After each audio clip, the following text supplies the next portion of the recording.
అర్చన చేసే ముందు, అభిషేకం చేసే ముందు అభిషేకం గొప్పదా, అభిషేక మంత్ర జపం గొప్పదా, అభిషేకంలో ముందు ధ్యానం గొప్పదా అంటే యథార్థమునకు ధ్యానమే గొప్పది.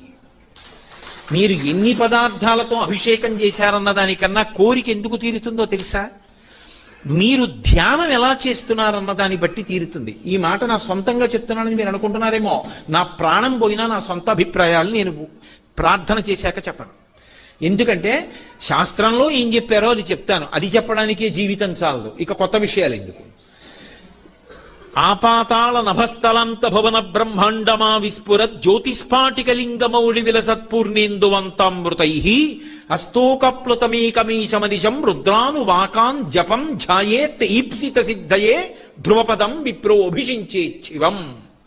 ధ్యాయేత్ ఈప్సిత సిద్ధయే వేదం చెప్పింది. ఇలా ముందు ధ్యానం చెయ్యి.